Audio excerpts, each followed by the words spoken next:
Just overnight, we get the announcement that he's going to Cleveland. And I think it just speaks to just how this all came together. James Harden is not known for these easy, non-messy exits. And all of a sudden, this was super easy. All it took was a simple contract match. And then next thing you know, throwing a second-round pick to get it over the finish line, and the deal is done. And I think it works out for both teams because the Los Angeles Clippers wanted to get younger. They got Darius Garland, a former two-time All-Star, and they don't have to pay Harden long-term, which is exactly what they didn't want to do. So, and Cleveland has the chance to make that push for a potential contending, championship. We'll see. I don't know.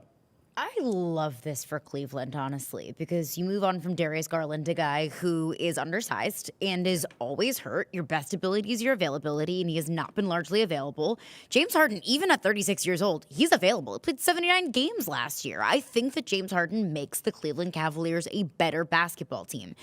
But you can always push back. The but. There's always the but with James. There's always the but. Game 7 James Harden performances. James Harden postseason performances. So where do you kind of even out here? Yes, James Harden makes the Cavs better, but... I mean, I think if he makes them a championship contender right now, we got to have a different conversation about James, because I think the narrative around James Harden is, you're right, he blows it in the playoffs, not clutch. But I think we're also discounting how great he's been. He has been a consummate pro. He's averaging 25 points and 8 assists at 36. He was a snub from the All-Star team. And I think there's just a lot of narrative around James just bailing on teams. And I think that discourse is actually pretty funny because there's always a little bit of nuance to every situation, right? Brooklyn would have worked out if Kyrie, was available. I think Houston probably would have worked out if they just completely didn't dismantle the team that actually was successful pushing Game 7 with the Warriors in their heyday. And then if you look at, the Clippers, he was holding them together. And I think James, in the player empowerment era, is doing exactly what he should be doing. He should be trying to go get his money. And everybody's been playing with his money. Started with Daryl Morey, and then, it goes into Houston, and then, with the Clippers. He wants his money, and I think he's going to get it now. So I think this is a good move for them. I think Cleveland, are they a championship team? I don't know yet, but I think that they've made themselves better. And to your point, you don't have to worry about the unavailability of Darius Garland. James Harden's going to play. And by the way, I don't disagree with anything you just said. I mean, I think for me, when we have these conversations about KD and going to get the rings the way he did, I don't care. I don't care about that. Like, for Harden, I don't care how many teams he plays on. Guy wants to look out for his own money. Every single person watching this right now would do the same damn thing. If you doesn't want to get paid to go get more money somewhere else, you'd be like, I'm going to do that. I think this all. But there is a lot of legacy conversation. We had the debate yesterday because I said I didn't like this move going in. I'm going to stay consistent. I don't think it really moves the needle now. But what would a championship do for Harden's legacy to you? I think it puts him in a different tier because right now he's stuck in this CP3, Charles Barkley, Karl Malone, uber talented regular season guys that aren't clutch in the playoffs and when it matters most. But let's not forget, Dirk Nowitzki also had a similar narrative to him before he got one late in his career. Also Jason Kidd. So I think that this could be the pendulum that swings James Harden from, yes, he was a great, all-time great Hall of Famer, but he won despite all of the different situations and nuance. I'm not dismissing his playoff blunders and all that, but I think it gives another layer to how much he had an impact on this game. And to get a championship at 36 in this economy, that'd be a great way to end this story for James Harden. And again, I don't disagree with anything you just said. For me, personally, I don't look at Patrick Ewing as any less of a player because he didn't get a ring. Right. I don't look at Chris Paul as any less of a player because he didn't get a ring. I don't really care that Harden doesn't have a ring. My argument with Harden has always been, all right, you choked in Game 7. Over 27 is a real thing. The number of times, as I said yesterday, clutch moments, he forgets how to basketball. So, yeah, I guess if he goes in and he single-handedly, like Superman, leads the Cavs and they're all following behind Harden and they win a championship, maybe I already respect the hell out of James Harden. I don't think it changes the way I feel about him because I already feel like he's a top, 50, 75, somewhere in that range player. 50, 75? Yeah, there's nothing wrong with being top 50. 75? Yeah, what's wrong with that? Oh, my God. Where do you put him now versus if he wins a championship? He's top 30 now easily, without question. without question. With the championship, he's top 20. He's top 20. He's top 20, top 25 with the championship. Why in a team sport? Why does the individual why does one individual? He's quite literally changed modern basketball. Like Steph Curry changed it, yes, but James Harden has just as much as his fingerprints on it too. The way that ISO ball has been played, the advanced analytics, Daryl Morey single-handedly built an offense, a heliocentric offense around him. He is top 10. He's top 10 in scoring right now. He's going to be top 10 in assists. He's top 2 in threes. And let's not forget, he's a top 5 shooting guard of all time. So if you get a ring on top of that resume with the MVP, with the All-Star appearances, carrying multiple franchises, that's a top 20 player. But if he gets a ring, he's going to be better than Kevin Garnett, Paul Pierce. He's going to be better than all of them. Does he automatically jump above any great player that we view as a great player that doesn't have a ring? That doesn't have a ring. Yeah, Allen Iverson. Championships have to change things. Do they though? And that's why I think because to my point, everything you just said is true. So what we think of Harden should just be what we think of Harden. At some point, we take the body of work and we say, okay, it's almost like the Olympics where they take out the best score and the worst score and they're like, this is who you are. Yeah. All right, so a championship to me, maybe we take out some of the negative of the way he played in those clutch moments. But I'm not looking, if I were today to make a list of the greatest players of all time in the NBA, I'm not going to look at Patrick Ewing and be like, well, I got to put Robert Horry above you because look at how many Big Shot Bob titles there are. I'm not going to make a different sport, but I'm not going to make Dan Marino worse than Trent Dilfer ever in my life just because Trent Dilfer has a Super Bowl. Absolutely. So to me, but Trent Dilfer also doesn't have the accolades. But he's got a ring. He doesn't have. But Dirk is Dirk. And Kid is Kid. And without a title, I would still say Dirk is body of work is body of work. There is so much luck. We look at last year, when we look at Oklahoma City beating Indiana, we'll never know how much of that, with no discredit to Oklahoma City, who I think I lead the street team for on this show. But we'll never know how much of that was Indiana with a ruptured Achilles, with the calf injury. We'll never know. There's so much luck involved in a championship. I will never let a legacy conversation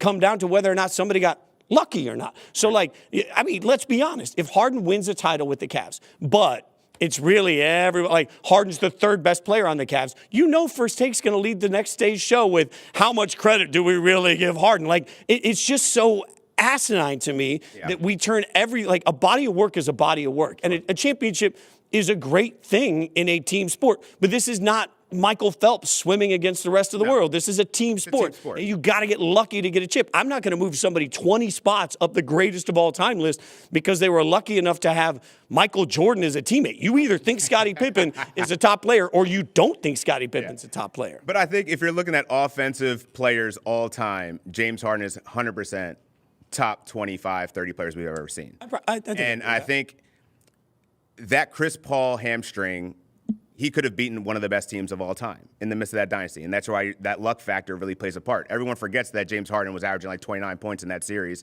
absolutely cooking. They remember Game 7. And that's what we remember in legacy. So I think that there's a point in time where, if the Cleveland Cavaliers can actually pull this off, and he's not even the primary player, it's still a great success story to his resume because not many people at that age are playing his caliber of basketball, impacting winning the way that he is.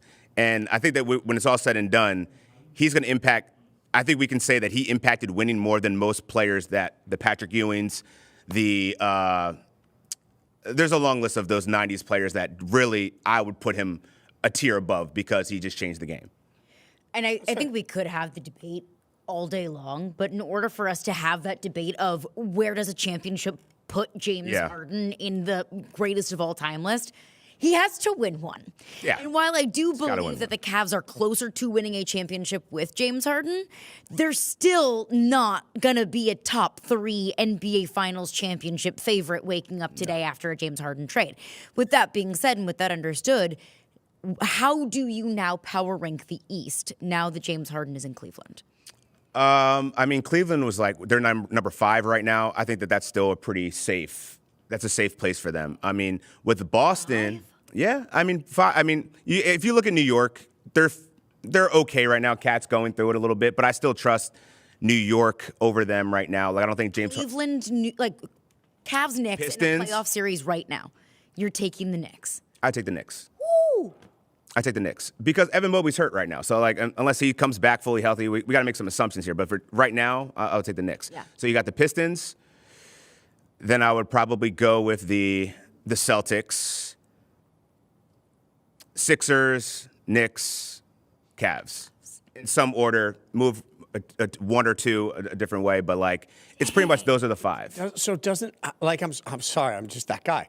Doesn't this come back to my point from yesterday then? What the hell's the point? Like, if you're Cleveland, huzzah, now you're the third best team in the East. What is the point? Like, we're all doing cartwheels over this or reacting to it because it's the name James Harden. But if we were just in real life, we're not playing 2K here, right? Like, in real life, how big of an impact does this really make to that? I mean, time will tell. I mean, there's going to take time to acclimate, playing. But, like, I think that this is going to be great for Jared Allen.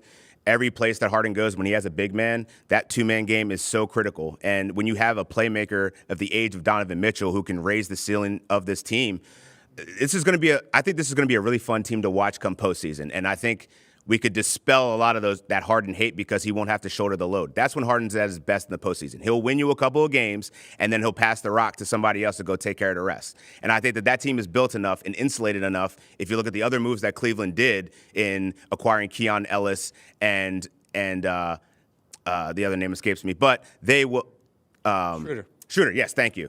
They have the depth now. This team can be dangerous come playoff time, but there's another team that just made a move that I also feel like could be dangerous too, in the Boston Celtics, that if they get their guy back, that's just going to be the game changer for the Eastern Conference. And I think that's why Cleveland made a move like that, because they're like, hey, we're not competing right now to the level that we need to. We need to do something different. We need to get somebody that's going to play. James Harden, get in the building. Let's take it to the next level. There have been reports, though, that the Cavs might not be done. There have been reports that the Cavs are picking up the phone and calling Milwaukee. What's it going to take to get Giannis in Cleveland? Of course they are. Everyone's calling Milwaukee right now. I am. I called Milwaukee and I said, what's it going to take? What if Giannis lands in Cleveland? I mean, damn. Yeah, they're the top. They'd be the top seed. Yeah, for sure. What's the likelihood of that happening in your opinion? Unlikely. His contract, they'd have to move probably they'd have to move too many pieces to make it work. And I think what they're building now, they're building flexibility to acquire someone either in the offseason or the next year after that. So I think they did a great job of clearing the cap space, bringing in guys that can help them win now. But, they're going to pay James Harden, but at the same time, they're not going to pay him what Clippers were paying him. His market's dwindling. So I think that they can work out. And James Harden's been very open about taking pay cuts. Like, he's done it in multiple situations. So I think that they're actually building for next year. And who knows, maybe LeBron makes a return back to Cleveland to end his career. Does all of this make the rest of the East more aggressive right now, before the trade deadline, trying to keep up with the Joneses? Boston made a move. And, Chicago's not in contention, but they got to do some things too. But I think Boston getting Vooch was a very underrated move, because while Neemias Queta is a good big man, they needed someone that can stretch the floor. And Vooch is still a very capable rebounder, cone on defense, but that's why you have that timeshare. And if you bring in Jason Tatum, he's looked great in his workouts. We don't know when his potential return is, but Boston's playing so well. Why would they not bring him back by postseason? As a Philly guy, I just have a funny feeling that the Sixers are going to meet the Boston Celtics in the first round, and Tatum's going to come back and wipe them out of the playoffs like they always do. Quickly before we get you out of here, the Clippers' perspective of this. They won. You flipped James Harden for a 26-year-old former All-Star. And granted, Darius Garland has his injury concerns. Got to fix that toe. But if you're talking about rebuilding a team, Kawhi Leonard's going to come off the books in a couple years. You have a star point guard that you can build around, and you still have Ivica Zubac there. Nice two-man game. They can press the reset button. Not going to hurt that as bad. And, you just replaced James Harden with a 26-year-old. That's exactly how you want to rebuild your franchise. So I think they did the right thing. I don't know how many other players you would have gotten for James Harden at that caliber. So they won there.